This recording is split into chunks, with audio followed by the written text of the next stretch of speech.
미안해. 나 무정자증이래. 다시 돌아와 주면 안 될까? 내가 문제가 아니라 이 남자의 문제였다는 걸 알게 되었지만 분노가 올라왔습니다. 지금까지 시댁에서 5년간 받은 구박과 멸시가 저를 미치게 만들었습니다. 사연이 계속되기 전에 구독과 좋아요 눌러주세요. 저는 그날 아침도 여느 때처럼 시어머니 댁 부엌에 서 있었습니다. 설거지를 하면서도 귀는 거실 쪽을 향해 있었죠. 시어머니와 남편이 나누는 대화 소리가 물소리 사이로 들려왔으니까요. 엄마, 나 회사 일 때문에 좀 피곤해. 오늘은 일찍 들어가도 될까? 남편의 목소리는 언제나처럼 나른했습니다. 결혼 5년 차, 저는 그 목소리의 결이 어떤 의미인지 이제 다 알았어요. 피곤하다는 말 뒤에는 늘 귀찮다는 뜻이 숨어 있었으니까요. 그래, 우리 아들 고생이 많지. 가서 쉬어. 시어머니의 대답은 달콤했습니다. 저는 수세미로 그릇을 문지르는 손에 힘을 좀 더 주었어요. 설거지 물이 튀어 앞치마가 젖었지만 신경 쓸 겨를이 없었습니다. 그때였어요. 그나저나 현주야. 시어머니가 제 이름을 불렀습니다. 저는 고개를 돌렸죠. 거실 소파에 앉아 계신 시어머니의 시선이 저를 향해 있었어요. 예, 어머님. 아직도 애 소식이 없니? 손에 쥐고 있던 그릇이 미끄러질 뻔했습니다. 저는 재빨리 그릇을 잡고 입술을 한 번 깨물었어요. 아직은요. 아직은이 어디 있어. 결혼한 지가 벌써 몇 년인데 시어머니의 목소리에는 날이 서 있었습니다. 저는 대답 대신 수도꼭지를 틀었어요. 물소리가 거실까지 닿기를 바라면서요. 엄마, 그런 말 하지 마. 현주도 스트레스 받잖아. 남편이 한마디 거들었지만 그 목소리에는 힘이 없었습니다. 마치 의무적으로 내뱉는 말처럼 들렸죠. 스트레스, 애 낳는 게 스트레스면 뭐가 스트레스가 아니겠니?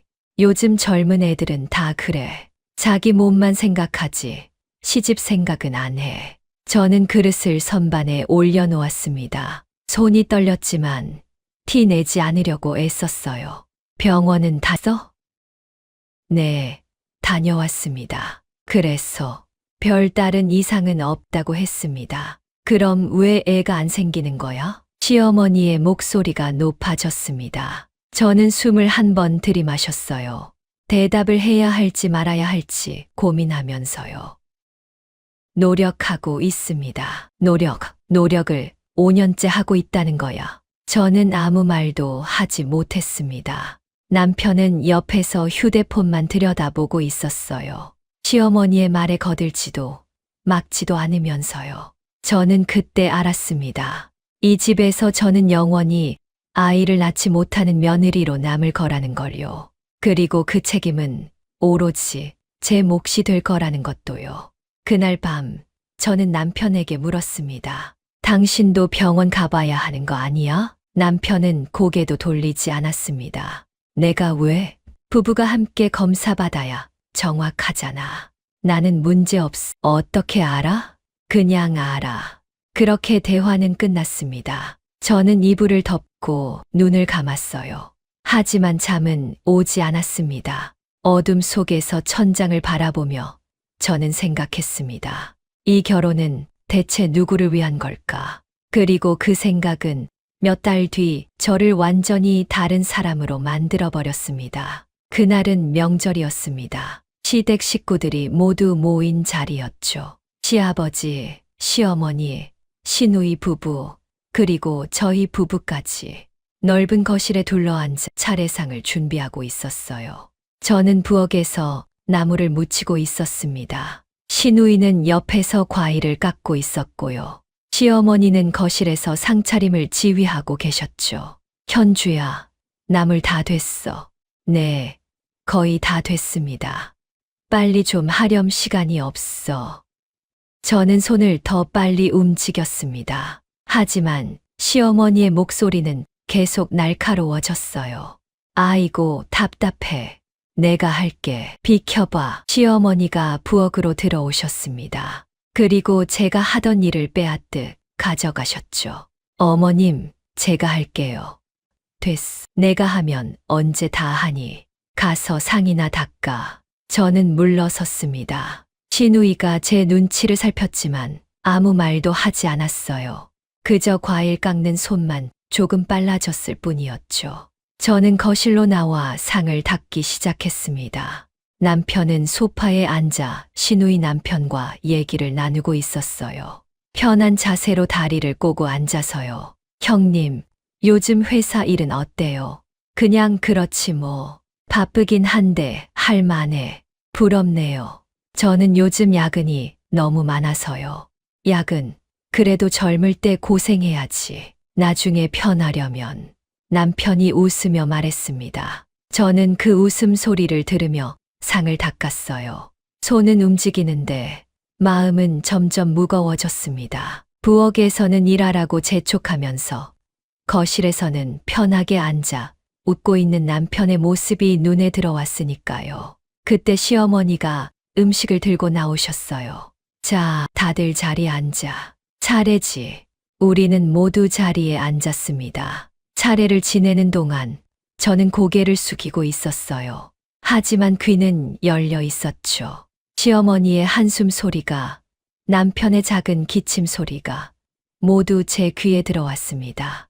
올해는 좋은 일 있었으면 좋겠네. 시아버지가 중얼거리셨습니다. 좋은 일이요. 손주 얼굴 보는 게 제일 좋은 일 아니겠어요? 시누이가 웃으며 말했습니다. 그 순간 공기가 무거워졌어요. 저는 절을 하는 자세 그대로 몸이 굳어버렸습니다. 그러게 말이야. 우리 집안의 대가 끊길 판이네. 시어머니의 목소리였습니다. 낮고 무거운 목소리였어요. 어머니, 그런 말씀 하지 마세요. 시누이 남편이 조심스럽게 말했지만 시어머니는 멈추지 않으셨습니다. 왜? 사실이잖아. 결혼한 지 5년이 넘었는데 애가 없으면 그게 정상이니? 내 나이가 벌써 70인데 손주 얼굴 한 번 못 보고 가는 거야. 어머님, 제가 작은 목소리로 불렀습니다. 하지만 시어머니는 들은 척도 하지 않으셨어요. 요즘 젊은 애들은 다 그래. 자기 몸 관리도 제대로 안 하고 애 낳기는 싫어하고 그러면서 뭐가 바쁘다고 난리야. 저는 그런 게 아닙니다. 그럼 뭐가 문제야? 병원에서 이상 없다며. 그럼 대체 왜 애가 안 생기는 거야? 다른 집 애들은 결혼하자마자 애 낳던데. 저는 입술을 깨물었습니다. 대답할 수가 없었어요. 아니, 대답하면 안 되는 거였죠. 진실을 말하면 이 집안이 무너질 테니까요. 남편이 옆에 앉아 있었지만 그는 아무 말도 하지 않았습니다. 고개를 숙인 채 마치 이 대화가 자기와는 상관없다는 듯 가만히 있었어요. 손가락으로 바닥을 톡톡 두드리는 소리만 작게 들렸습니다. 민수야, 너도 좀 뭐라 해. 내 일이기도 한데. 시어머니가 남편을 쳐다봤습니다. 남편은 그제야 고개를 들었어요. 엄마, 그만해. 그만하긴 뭘 그만해. 이게 얼마나 중요한 문제인데. 내가 외아들이잖아. 집안 대소사를 다 치르는 자리에서 무슨 그런 얘기를 해. 남편의 목소리는 짜증 섞여 있었습니다. 하지만 그 짜증은 시어머니를 향한 게 아니었어요. 마치 이 상황 자체가 귀찮다는 듯한 그런 짜증이었죠. 저를 감싸려는 말이 아니라 그냥 이 대화 자체를 끝내고 싶다는 투였습니다. 그래, 알았어. 내가 입 다물게. 어차피 늙은이 말은 아무도 안 듣지. 시어머니가 손을 휘저으며 말씀하셨습니다. 그리고 일어나 부엌으로 들어가셨어요. 시누이가 황급히 따라 들어갔습니다. 저는 그 자리에 앉아 있었습니다. 손은 무릎 위에 가지런히 놓여 있었지만 손끝은 떨리고 있었어요. 시아버지는 불편한 듯 기침을 한 번 하시고는 텔레비전을 켜셨습니다. 얼마 후 시누이가 제 곁으로 다가왔습니다. 언니, 괜찮아요? 어머니가 원래 그러시니까 너무 마음에 담지 마요. 명절 때만 되면 스트레스 받으셔서 그래요. 저는 고개를 끄덕였습니다. 하지만 괜찮지 않았어요. 전혀요. 명절마다, 시댁에 올 때마다 이런 말을 들어야 한다는 게 괜찮을 리 없었죠. 식사 시간이 됐습니다. 우리는 모두 상 앞에 앉았죠. 음식을 먹는 동안 시어머니는 계속 말씀을 하셨어요. 요즘 애들은 불임 치료도 안 받나 봐. 그냥 포기하고 사나. 돈이 없어서 그래? 내가 병원비 보태줄까? 여보, 밥이나 드시게. 시아버지가 한마디 하셨지만 시어머니는 멈추지 않으셨습니다. 내가 왜 이런 말을 하는 줄 알아? 우리 민수가 불쌍해서 그래. 대를 이어야 하는데 이렇게 되면 어쩌라고. 아들 하나밖에 없는데. 저는 숟가락을 내려놓았습니다. 더 이상 먹을 수가 없었어요. 목구멍으로 음식이 넘어가지 않았습니다. 저 먼저 일어나도 될까요? 왜? 밥도 안 먹고. 배가 안 고파서요. 배가 안 고프긴. 먹기 싫으면 그렇다고 하지. 뭘 핑계를 대. 시어머니의 목소리는 차가웠습니다. 저는 일어나 부엌으로 갔어요. 그리고 설거지를 시작했습니다. 물소리가 귓가에 울렸습니다. 그 소리 속에서 저는 눈물을 흘렸어요. 하지만 소리내어 울지는 않았습니다. 그냥 조용히 물소리에 묻혀서요. 눈물이 턱을 타고 흘러내렸지만 손은 멈추지 않았습니다. 그릇을 씻고 헹구고 또 씻었어요. 그날 밤 집으로 돌아오는 차 안은 조용했습니다. 남편은 운전을 하고 저는 조수석에 앉아 창밖을 보고 있었어요. 가로등 불빛이 차창을 스쳐 지나갔습니다. 미안해. 남편이 작게 말했습니다. 저는 대답하지 않았어요. 엄마가 좀 심했어. 내가 나중에 얘기할게. 됐어. 뭐가 돼서? 당신이 얘기한다고 달라질 것 같아? 그래도 해야지. 왜? 당신도 똑같이 생각하잖아. 나 때문에 애가 없다고. 남편은 아무 말도 하지 않았습니다. 핸들을 잡은 손만 조금 굳어 보였어요. 저는 창밖을 보며 생각했습니다. 이 사람은 알고 있을까? 진짜 문제가 뭔지. 아니, 알면서도 모른 척하는 걸까? 하지만 물어보지 않았습니다. 물어봐도 대답하지 않을 걸 알았으니까요. 아니, 대답을 듣는 게 더 무서웠는지도 모르겠습니다. 다음 날, 저는 우연히 남편의 휴대폰을 보게 됐습니다. 아침에 출근하려던 남편이 휴대폰을 거실 테이블에 두고 나갔어요. 저는 그걸 들고 현관까지 뛰어갔지만 이미 엘리베이터 문이 닫힌 뒤였죠. 잠시 휴대폰을 들고 서 있는데 화면이 켜졌습니다. 잠금도 안 돼 있었어요. 그리고 그 화면에는 카카오톡 알림이 떠 있었습니다. 엄마 민수야, 너 정말 병원 안 가봤어. 저는 그 메시지를 보고 멈췄습니다. 손가락이 저도 모르게 화면을 눌렀어요. 대화창이 열렸습니다. 엄마 민수야, 너 정말 병원 안 가봤어. 민수 엄마, 나는 괜찮다니까. 엄마 어떻게 알아? 검사도 안 받아보고. 민수 그냥 안다고. 나는 문제 없어. 엄마 그럼 현주가 문제라는 거네.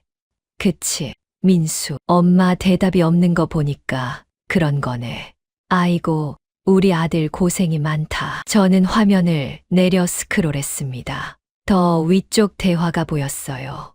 일주일 전 대화였습니다. 엄마 민수야, 너 혹시 다른 여자 만날 생각 없니? 민수 엄마, 무슨 소리야. 엄마 아니, 현주가 애를 못 낳으면 어쩔 수 없잖아. 대를 이어야지. 민수 엄마. 엄마 이혼하라는 게 아니야. 그냥 다른 여자한테 애라도 하나 받아. 요즘은 그런 사람들 많아. 저는 휴대폰을 쥔 손이 떨렸습니다. 화면이 흔들렸어요. 더 위로 올라갔습니다. 한 달 전 대화였죠. 엄마 민수야, 너 정자 검사 받아봤어. 민수 엄마, 그런 거 왜 받아? 엄마 혹시 모르잖아. 민수 나는 아무 문제 없어. 병원 갈 필요 없다고. 엄마 그럼 현주 문제네. 민수 현주도 병원에서 이상 없다고 했어. 엄마 그럼 둘 다 이상 없는데 왜 애가 안 생겨? 이상하네. 저는 휴대폰을 천천히 내려놓았습니다. 소파에 주저앉았어요. 남편은 알고 있었던 겁니다. 자기가 검사를 받아야 한다는 것도, 문제가 어디 있을지도. 하지만 끝까지 모른 척했던 거예요. 저한테만 책임을 떠넘기면서요.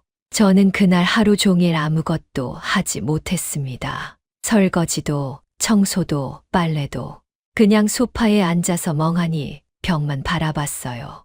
시계 초침 소리만 째깍째깍 울렸습니다. 창밖으로 햇살이 들어왔다가 기울었다가 어두워졌습니다. 저는 그 변화를 그저 바라만 봤어요. 마음속에서는 무언가가 서서히 무너지고 있었습니다. 남편이 퇴근했을 때 저는 여전히 소파에 앉아 있었습니다. 남편이 신발을 벗으며 제 이름을 불렀지만 저는 대답하지 않았어요. 남편이 제 앞으로 다가와 어디 아프냐고 물었을 때 저는 그제야 고개를 들었습니다. 저는 조용히 말했습니다. 당신 알고 있었지? 당신이 병원 가봐야 한다는 거. 남편의 얼굴이 굳었습니다. 저는 테이블 위에 있던 휴대폰을 가리켰어요. 아침에 두고 갔더라고. 메시지 왔길래 봤다고 말했습니다. 남편은 아무 말도 하지 못했습니다. 그냥 넥타이를 풀며 방으로 들어가려고 했어요. 저는 날카롭게 말했습니다. 도망가지 말라고. 지금 얘기하는 거라고요. 남편은 피곤해서 그런다고 했습니다. 저는 웃음이 나왔어요. 피곤? 당신은 맨날 피곤하다고 했습니다. 5년 동안 저한테만 책임 떠넘기면서요. 남편이 누가 책임을 떠넘겼냐고 물었습니다. 저는 소리쳤어요. 당신이라고, 당신하고, 당신 어머니라고. 제 목소리가 높아졌습니다. 남편이 놀란 표정으로 저를 쳐다봤어요. 진정하라고 말했지만 저는 진정할 수 없었습니다. 어떻게 진정하냐고. 5년 동안 저만 병원 다니고, 저만 약 먹고, 저만 온갖 검사 받으면서 어떻게 진정하냐고 물었습니다. 남편은 한 번도 검사를 안 받아봤습니다. 왜냐고 물으니 대답하지 못했어요. 저는 일어나서 남편 앞으로 다가갔습니다. 당신 어머니가 저한테 뭐라고 했는지 아느냐고 물었습니다. 몸 관리를 안 했다고, 애 낳기 싫어한다고, 저 때문에 대가 끊긴다고 했다고요. 명절 때마다, 시댁 갈 때마다 그런 소리를 들으면서 살았다고 말했습니다. 근데 당신은 한 번도 저를 제대로 감싸준 적이 없다고, 옆에서 다 듣고도 엄마 그만해라는 말 한마디로 끝이었다고 했어요. 남편은 시어머니 성격이 원래 그래서 그랬다고 변명했습니다. 저는 소리쳤습니다. 원래 그런 게 문제가 아니라 당신이 저를 안 지켜줬다는 게 문제라고요. 당신은 알면서도 모른 척했다고, 당신한테 문제가 있을 수도 있다는 걸 알면서도 저한테만 책임을 떠넘겼다고, 그게 편했으니까 그랬다고 말했습니다. 남편은 한참 동안 말이 없었습니다. 그러다가 작은 목소리로 무서웠다고 했어요. 진짜로 자기한테 문제가 있으면 어떡하나 싶어서, 그래서 검사를 안 받았다고요. 저는 헛웃음이 나왔습니다. 그래서 저한테만 떠넘긴 거냐고, 당신이 무서워서 그랬냐고 물었어요. 남편이 미안하다고 했습니다. 하지만 저는 미안하다고 다가 아니라고 말했어요. 5년이라고, 저는 5년 동안 혼자 이 모든 걸 감당했다고, 당신 어머니한테 눈치 보면서, 온갖 검사 받으면서, 약 먹으면서 살았다고요. 근데 당신은 무서워서 도망간 거냐고 물었습니다. 남편이 고개를 숙였습니다. 저는 그 모습을 보면서 가슴 속에서 뭔가 끊어지는 소리를 들었어요. 마지막 끈이 툭 하고 끊어지는 그런 소리였습니다. 저는 더 이상 못하겠다고 말했습니다. 남편이 제 이름을 불렀지만 저는 진짜로 이렇게는 못 산다고 했어요. 우리 이혼하자고 말했습니다. 남편의 고개가 번쩍 들렸습니다. 저는 차분하게 말했어요. 이혼하자고, 저는 이제 더 이상 이렇게 못 산다고요. 남편이 진정하라고, 얘기 좀 하자고 했습니다. 하지만 저는 얘기할 시간은 5년 동안 충분했다고, 근데 당신은 한 번도 제대로 얘기 안 했다고 말했어요. 남편이 자기가 잘못했다고, 병원 가겠다고, 검사 받겠다고 했습니다. 저는 물었어요. 이제 와서 그런다고 달라지는 게 있냐고요. 제가 받은 상처가 없어지냐고, 당신 어머니한테 들은 말들이 다 사라지냐고 물었습니다. 남편은 아무 말도 하지 못했습니다. 저는 방으로 들어가 캐리어를 꺼냈어요. 그리고 옷을 넣기 시작했습니다. 손이 떨렸지만 망설임은 없었어요. 남편이 뭐 하는 거냐고 물었지만 보면 모르냐고, 짐 싸는 거라고 대답했습니다. 어디 가냐고 물었지만 당신이 알 필요 없다고 말했어요. 저는 계속 옷을 챙겼습니다. 속옷, 양말, 화장품, 필요한 것들을 하나씩 가방에 넣었어요. 남편이 제 팔을 잡으며 가지 말라고, 얘기 좀 하자고 했습니다. 손을 놓으라고 말했습니다. 남편이 제발이라고 했지만 저는 남편의 손을 뿌리쳤어요.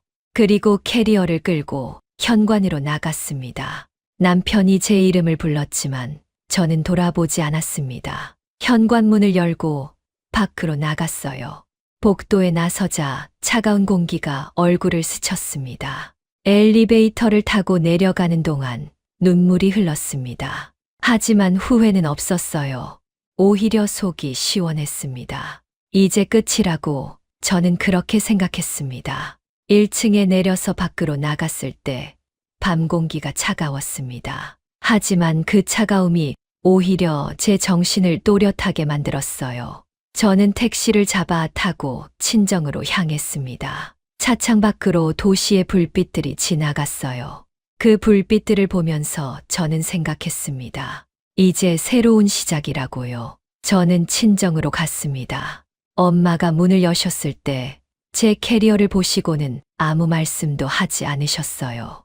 그냥 안으로 들어오라는 손짓만 하셨죠. 밥 먹었니? 아니요. 씻고 나와. 국 데워줄게. 저는 엄마의 얼굴을 똑바로 보지 못했습니다. 그냥 고개를 숙이고 방으로 들어갔어요. 예전 제 방이었습니다. 결혼하고 나서 한 번도 안 왔던 방. 그 방은 여전히 제가 떠나던 날 그대로였어요. 책상 위에 인형, 벽에 붙은 포스터, 서랍장 위에 액자, 모든 게 그대로였습니다. 저는 침대에 앉았습니다. 그리고 그제야 울었어요. 소리 없이, 하지만 멈출 수 없이. 얼마나 울었을까요? 엄마가 방문을 두드렸습니다. 현주야, 밥 먹어. 저는 눈물을 닦고 거실로 나갔어요. 엄마는 상을 차려놓고 계셨습니다. 따뜻한 된장찌개와 밥, 그리고 김치 몇 가지. 먹어. 감사합니다. 저는 숟가락을 들었습니다. 하지만 밥이 목구멍으로 넘어가지 않았어요.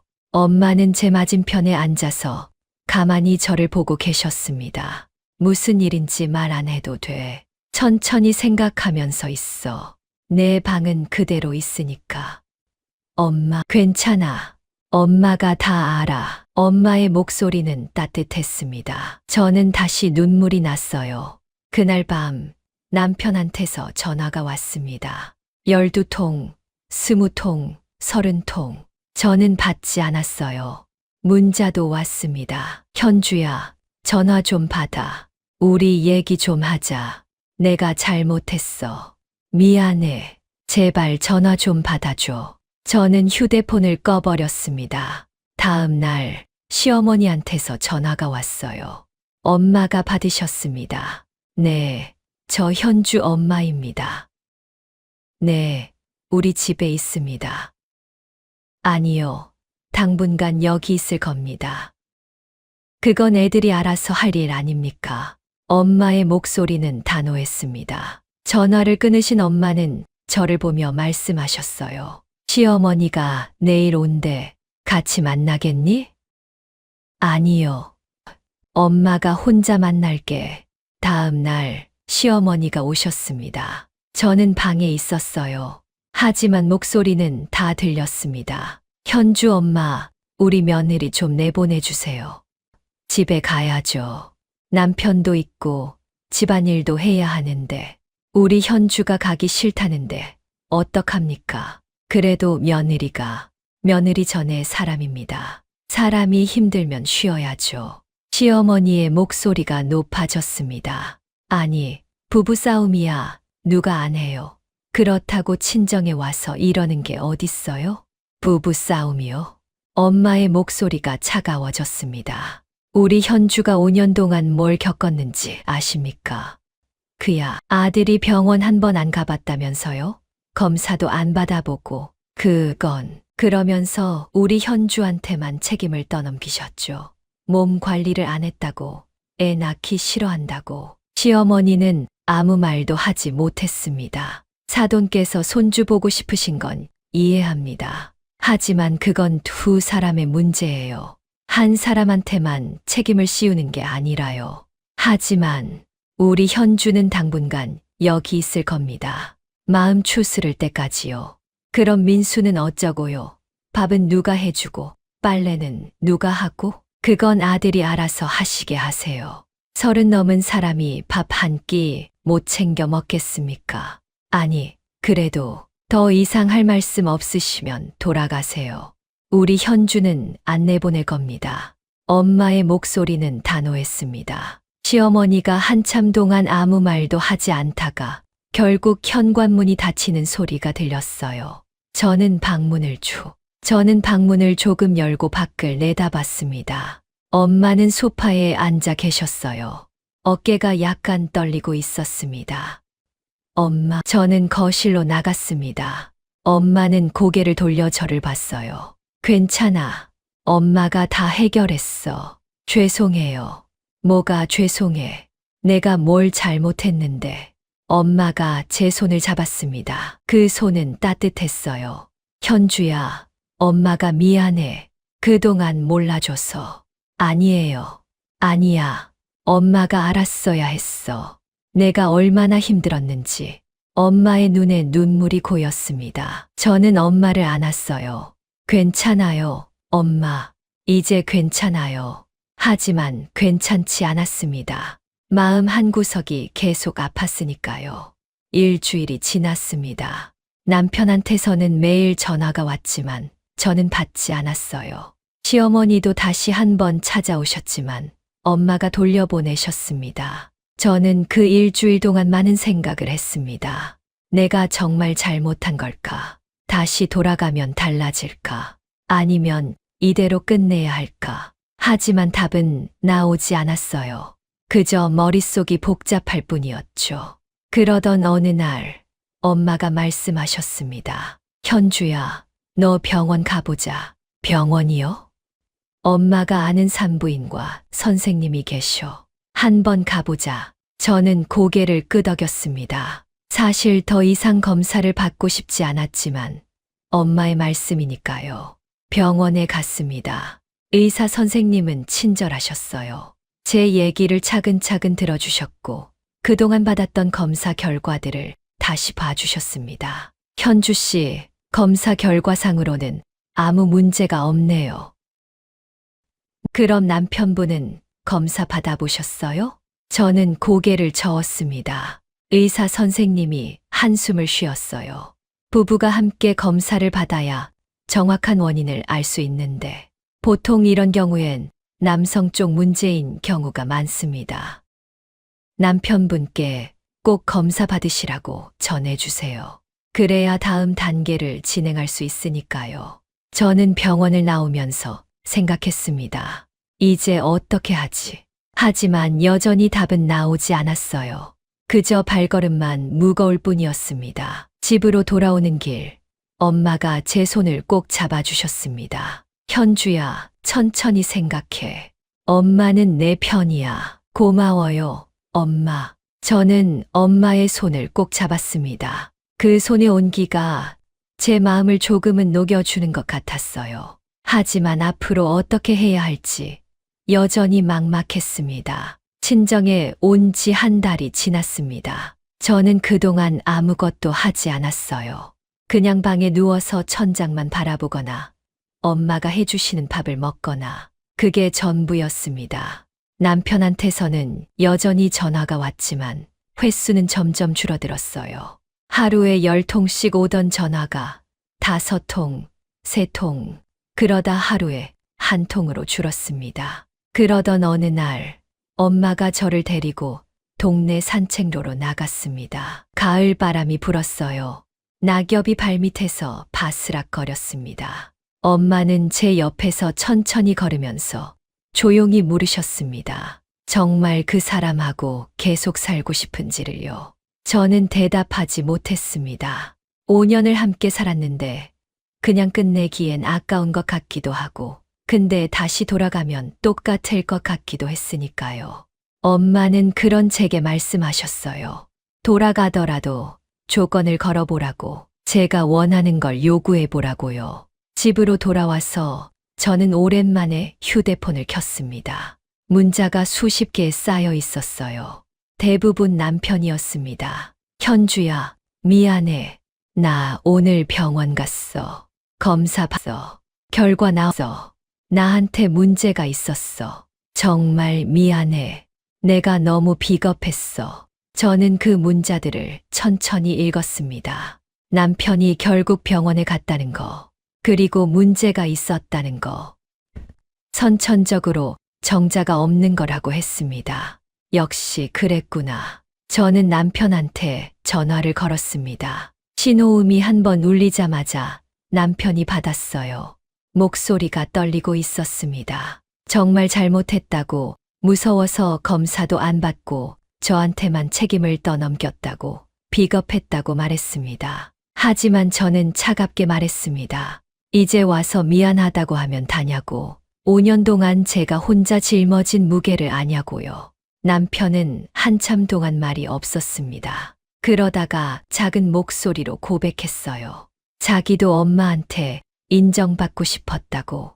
엄마가 자기한테 기대하는 게 많았는데 자기한테 문제가 있으면 엄마가 실망할까봐 무서웠다고요. 저는 헛웃음이 났습니다. 시어머니를 실망시키기 싫어서 저한테 모든 걸 떠넘겼다는 말이 믿기지 않았어요. 하지만 남편은 계속 말했습니다. 시어머니한테 자기 문제를 다 얘기했다고, 시어머니가 충격받으셨다고, 저한테 사과하고 싶어 하신다고요. 저는 놀랐습니다. 남편이 시어머니한테 직접 얘기했다니. 하지만 저는 아직 그럴 준비가 안 됐다고 말했어요. 남편은 천천히 하라고, 자기가 기다리겠다고 했습니다. 그리고 이혼하기 싫다고, 다시 시작할 수 없냐고 물었습니다. 저는 창밖을 봤습니다. 엄마가 마당에서 빨래를 널고 계셨어요. 저는 남편한테 시간을 달라고 했습니다. 생각 좀 해보겠다고요. 전화를 끊고 저는 엄마한테 갔습니다. 남편이 검사를 받았다는 것, 무정자증이라는 것, 5년 동안 제 잘못이 아니었다는 걸 말씀드렸어요. 엄마는 빨래를 널던 손을 멈추시고 한숨을 쉬셨습니다. 그래도 이제라도 알게 됐다고 하셨어요. 저는 밤새도록 고민했습니다. 다시 돌아간다면 어떻게 될까? 아니면 이대로 끝낸다면? 그러다 문득 깨달았습니다. 제가 진짜 원하는 게 뭔지를요. 다음 날 저는 남편을 만났습니다. 동네 카페였어요. 남편은 많이 야위어 있었습니다. 우리는 마주 앉았고 저는 조건이 있다고 말했습니다. 첫째, 시어머니한테 직접 사과를 받을 것. 제대로요. 둘째, 앞으로 시댁 일은 제가 원할 때만 할 것. 강요하지 말 것. 셋째, 우리 문제는 우리가 해결할 것. 시어머니 개입시키지 말 것. 남편은 고개를 끄덕였습니다. 모두 알겠다고, 약속하겠다고 했어요. 마지막으로 저는 남편을 똑바로 봤습니다. 그리고 말했어요. 저를 지켜달라고, 앞으로는 제 편이 돼달라고 할 수 있냐고 물었습니다. 남편의 눈에 눈물이 고였습니다. 할 수 있다고, 아니 하겠다고, 꼭 하겠다고 말했어요. 저는 고개를 끄덕였습니다. 좋다고, 그럼 다시 한번 해보자고. 근데 약속 어기면 그땐 정말 끝이라고 말했습니다. 남편이 제 손을 잡으려 했지만 저는 살짝 피했어요. 아직은 아니라고, 천천히 가자고 했습니다. 카페를 나오면서 저는 생각했습니다. 이번엔 달라야 한다고. 정말로요. 일주일 후 저는 집으로 돌아갔습니다. 현관문을 열자 집 안은 깨끗하게 정돈돼 있었어요. 남편이 혼자 청소를 한 것 같았습니다. 거실 테이블 위에는 꽃다발이 놓여 있었고요. 남편은 부엌에서 설거지를 하고 있었습니다. 제 발소리를 듣고 돌아봤어요. 얼굴에 미안함과 반가움이 동시에 어려 있었습니다. 저는 가방을 내려놓고 소파에 앉았습니다. 남편이 다가와 제 맞은편에 앉아요. 그리고 조심스럽게 말했습니다. 이번 주말에 시댁에 가자고 엄마가 저한테 사과하고 싶어 하신다고요. 하지만 저는 아무리 생각해도 어머님을 마주할 자신이 없었어요. 이제는 참기만 하는 아내가 아니라 당당하게 내 목소리를 내는 사람이 되겠다고 다짐했습니다. 그리고 그 다짐은 제 안에 작은 힘을 주었습니다. 저는 이혼을 결심했습니다. 남편과의 대화 이후 일주일 동안 생각했어요. 돌아간다 해도 달라질 게 없을 거라는 확신이 들었습니다. 시어머니의 사과도 남편의 다짐도 결국엔 또 흐지부지 될 거라는 걸 알았어요. 저는 변호사를 찾아갔습니다. 엄마도 함께 갔어요. 변호사는 제 이야기를 듣고 나서 고개를 끄덕였습니다. 충분히 이혼 사유가 된다고 위자료도 받을 수 있을 거라고 했어요. 남편 측 귀책 사유가 명확합니다. 5년간 본인의 검사를 거부하면서 배우자에게만 책임을 전가한 것, 그리고 시댁의 지속적인 정신적 학대. 이 정도면 법원에서도 인정할 겁니다. 저는 서류에 도장을 찍었습니다. 손이 떨렸지만 후회는 없었어요. 남편한테 이혼 통보를 했습니다. 전화로요. 직접 만나면 또 흔들릴 것 같았으니까요. 남편은 울먹이는 목소리로 기회를 달라고 했지만 저는 단호하게 말했습니다. 이제 끝이라고요. 한 달 후 이혼 조정이 시작됐습니다. 법원에서 남편을 다시 봤어요. 많이 야위어 있었습니다. 시어머니도 함께 왔더군요. 시어머니는 저를 보자마자 달려와 손을 잡으려 했습니다. 저는 살짝 피했어요. 시어머니가 울면서 용서를 구했지만 저는 고개를 저었습니다. 너무 늦었다고, 이미 마음을 정했다고 말했어요. 조정은 생각보다 빨리 끝났습니다. 남편 측에서 제 조건을 다 받아들였으니까요. 위자료, 재산 분할 모두요. 아마 시어머니가 설득했을 겁니다. 더 이상 싸워봤자 소용없다는 걸 아셨겠죠. 이혼이 확정된 날, 저는 법원 계단에 앉아서 하늘을 봤습니다. 가을 하늘이 높았어요. 마음이 이상했습니다. 슬프지도 않고 기쁘지도 않았어요. 그냥 텅 빈 느낌이었습니다. 엄마가 제 옆에 앉으셨습니다. 현주야, 괜찮아? 괜찮아, 후회 안 해. 잘한 것 같아. 엄마는 제 어깨를 토닥여 주셨습니다. 그 손길이 따뜻했어요. 이제 새로 시작하는 거야. 엄마가 옆에 있을게. 저는 고개를 끄덕였습니다. 집으로 돌아오는 차 안에서 저는 창밖을 봤어요. 거리에 사람들이 지나갔습니다. 모두들 각자의 삶을 살고 있었죠. 저도 이제 제 삶을 살 거예요. 누군가의 며느리가 아니라 그냥 저로서요. 이혼 후 한동안 저는 아무것도 하지 못했습니다. 그냥 방에 누워 있거나 멍하니 텔레비전을 보거나. 마음의 상처가 생각보다 깊었나 봐요. 엄마는 제게 아무 말씀도 하지 않으셨습니다. 그냥 매일 밥을 차려주시고 가끔 제 방문을 두드리며 괜찮은지 물어보셨어요. 그 따뜻함이 조금씩 저를 회복시켰습니다. 한 달쯤 지났을 때 엄마가 말씀하셨습니다. 현주야, 카페 일 좀 도와줄래? 요즘 손님이 많아져서 엄마 혼자는 벅차. 엄마와 아빠는 작은 카페를 운영하고 계셨어요. 동네에서 꽤 알려진 곳이었습니다. 저는 고개를 끄덕였습니다. 집에만 있는 것보다는 나을 것 같았어요.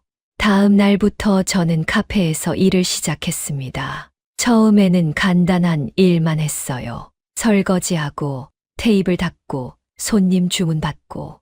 그런데 그 단순한 일들이 저를 조금씩 살아있게 만들었습니다. 손님들과 짧게 나누는 대화도 좋았어요.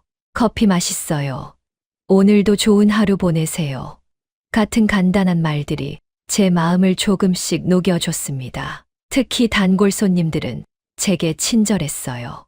어떤 할머니는 제 손을 잡으며 얼굴이 밝아졌네 라고 말씀하셨고, 어떤 아주머니는 웃는 모습이 예쁘다고 하셨습니다. 저는 그런 말들이 고마웠어요.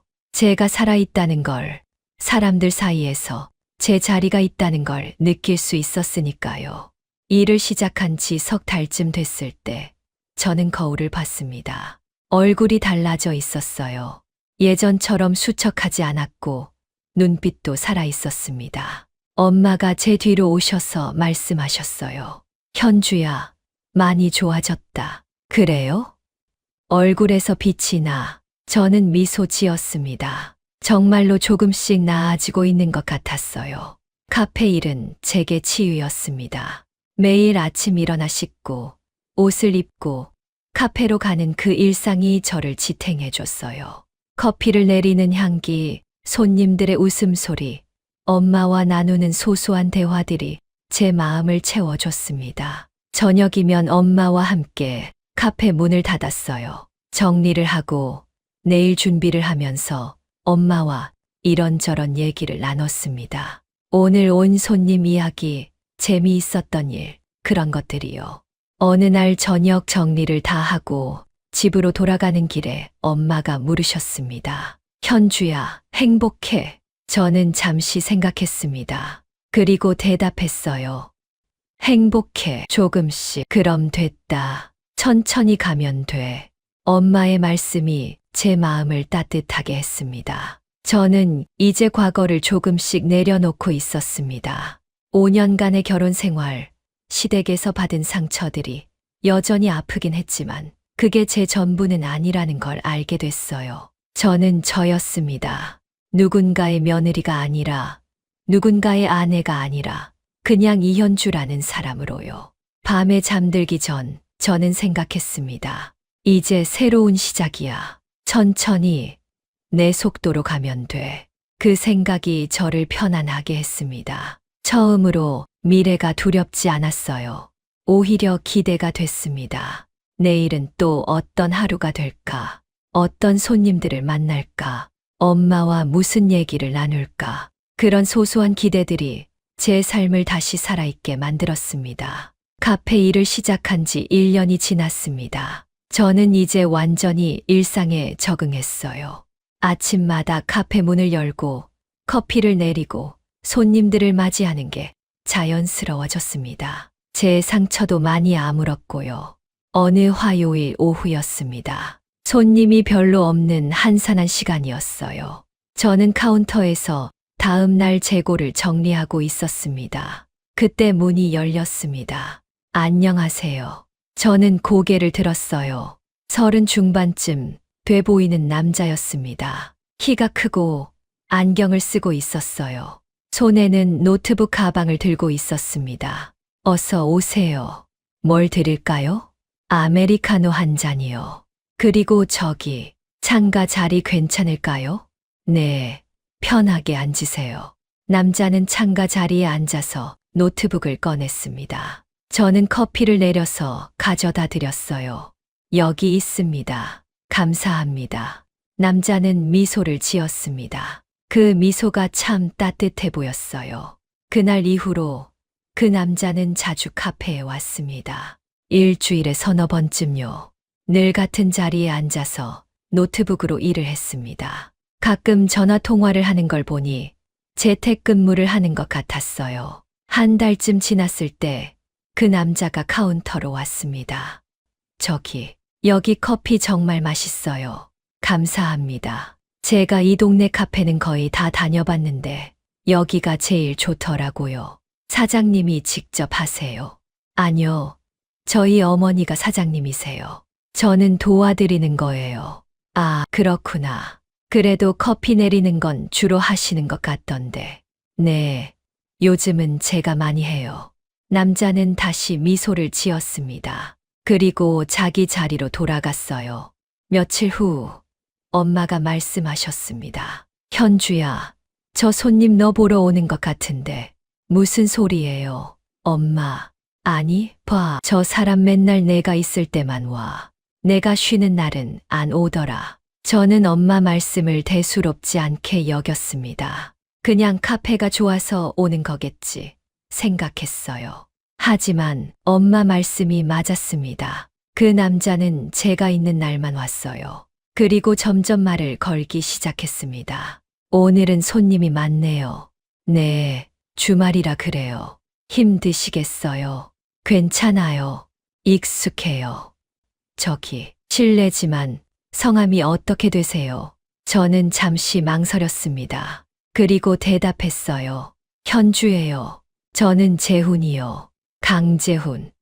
재훈 씨는 그날 이후로 조금씩 더 많은 말을 걸었습니다.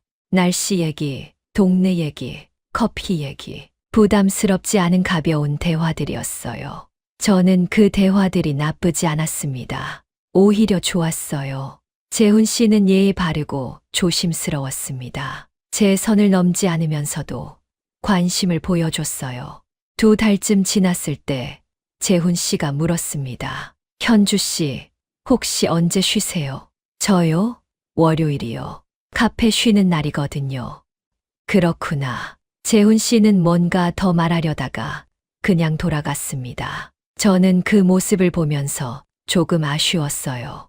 무슨 말을 하려고 했던 걸까 궁금했습니다. 다음 주 재훈 씨가 다시 왔습니다. 이번에는 조금 다른 표정이었어요. 결심한 듯한 얼굴이었습니다. 커피를 주문하고 나서 재훈 씨가 말했습니다. 현주 씨, 저기, 괜찮으시면 다음 월요일에 같이 식사 한번 하실래요? 저는 놀랐습니다. 예상은 했지만 막상 듣고 나니 당황스러웠어요. 그게, 부담 가지실 것 없어요. 그냥 맛있는 거 먹으면서 얘기 좀 하고 싶어서요. 싫으시면 괜찮아요. 재훈 씨의 목소리는 떨리고 있었습니다. 저는 그 떨림이 진심처럼 느껴졌어요. 좋아요. 같이 식사해요. 재훈 씨의 얼굴이 환해졌습니다. 정말요. 감사합니다. 그럼 제가 연락처 드려도 될까요? 우리는 연락처를 교환했습니다. 그날 밤, 저는 엄마한테 말씀드렸어요. 엄마, 저 다음 주 월요일에 누군가 만나기로 했어요. 누구? 그 카페 손님? 엄마는 웃으셨습니다. 좋은 사람 같던데 조심스럽게 만나봐. 엄마, 저 아직 준비가 안 된 것 같기도 하고. 현주야, 준비가 다 돼서 만나는 사람은 없어. 만나면서 준비되는 거야. 엄마의 말씀이 제 마음을 조금 편하게 했습니다. 월요일이 왔습니다. 저는 오랜만에 옷장을 열어봤어요. 어떤 옷을 입어야 할지 고민했습니다. 너무 꾸민 것 같아도 이상하고 너무 편한 옷도 예의가 아닌 것 같았어요. 결국 간단한 원피스를 골랐습니다. 화장도 가볍게 했어요. 거울을 보니 제 얼굴이 조금 상기돼 있었습니다. 재훈 씨와 만난 곳은 동네 이탈리안 레스토랑이었습니다. 재훈 씨는 저보다 먼저 와 있었어요. 현주 씨, 여기요. 재훈 씨가 손을 흔들었습니다. 저는 그쪽으로 걸어갔어요. 안 기다리셨어요? 아니요. 저도 방금 왔어요. 앉으세요. 우리는 마주 앉았습니다. 처음에는 어색했어요. 카페에서는 자연스럽게 대화했는데 이렇게 마주 앉으니 뭘 얘기해야 할지 모르겠더라고요. 재훈 씨가 먼저 말을 꺼냈습니다. 건축가예요. 주로 주택 설계를 하고요. 요즘은 재택근무를 많이 해서 카페에서 일하는 거예요. 그래서 맨날 노트북 들고 오셨구나. 집에만 있으면 답답해서요. 카페가 집중도 잘 되고. 재훈 씨는 자기 일에 대해 얘기했습니다. 어떤 집을 설계하는지, 어떤 게 보람 있는지. 저는 그 얘기를 들으면서 조금씩 편해졌어요. 현주 씨는요? 원래 카페 일 하셨어요? 아니요. 1년 전부터 시작했어요. 그 전에는요? 저는 잠시 망설였습니다. 이혼한 얘기를 해야 할까, 말아야 할까. 하지만 숨길 필요는 없다고 생각했어요. 결혼했었어요. 근데 1년 전에 이혼했어요. 재훈 씨의 표정이 조금 굳었습니다. 하지만 곧 부드러워졌어요. 그랬구나. 힘드셨겠어요. 좀 힘들었어요. 근데 이제는 괜찮아요. 다행이네요. 지금은 많이 회복되신 것 같아요. 재훈 씨는 더 이상 묻지 않았습니다. 그 배려가 고마웠어요. 식사를 하면서 우리는 이런저런 얘기를 나눴습니다. 좋아하는 음악, 영화, 책, 취미나 관심사, 가벼운 얘기들이었지만 즐거웠어요. 식사가 끝나고 재훈 씨가 말했습니다. 현주 씨, 오늘 정말 즐거웠어요. 다음에 또 만날 수 있을까요? 저는 고개를 끄덕였습니다. 좋아요. 천천히 가요. 제가 급하게 하고 싶지 않아요. 현주 씨 속도에 맞출게요. 그 말이 제 마음을 울렸습니다. 재훈 씨는 제가 상처받은 사람이라는 걸 알고 조심스럽게 다가오고 있었어요. 집으로 돌아오는 길, 저는 생각했습니다. 이 사람은 다를 것 같다. 그리고 그 생각이 제게 작은 희망을 주었습니다. 엄마가 물으셨습니다. 어땠어? 좋았어요. 엄마, 좋은 사람 같아요. 그래, 다행이다. 엄마는 제 머리를 쓰다듬어 주셨습니다. 저는 엄마 품에 안겼어요. 엄마, 저 이번엔 잘할 수 있을까요?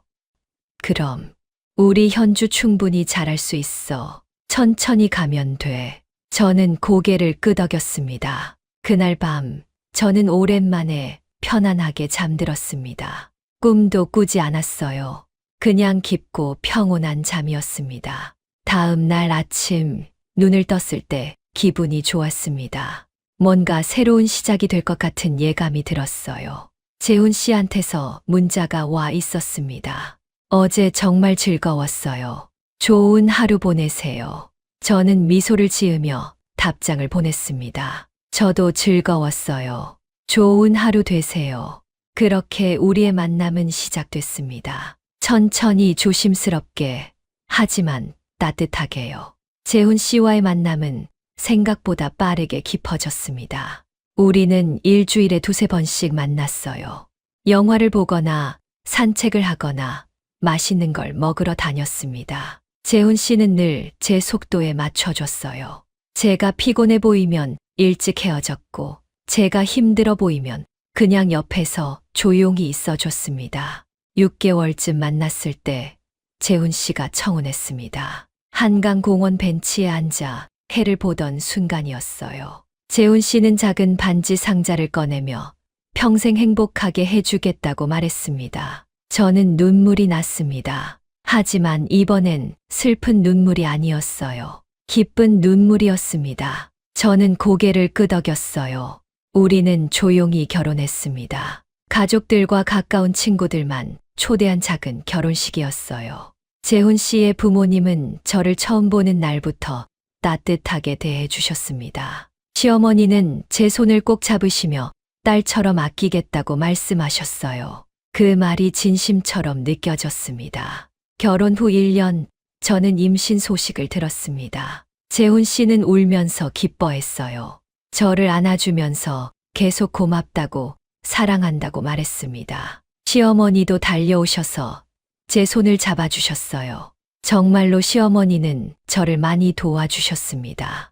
입덧이 심할 때는 매일 찾아와서 죽을 끓여주셨고, 배가 불러올 때는 병원에 같이 가주셨어요. 간섭이 아니라 배려였습니다. 10개월 후, 저는 아들을 낳았습니다.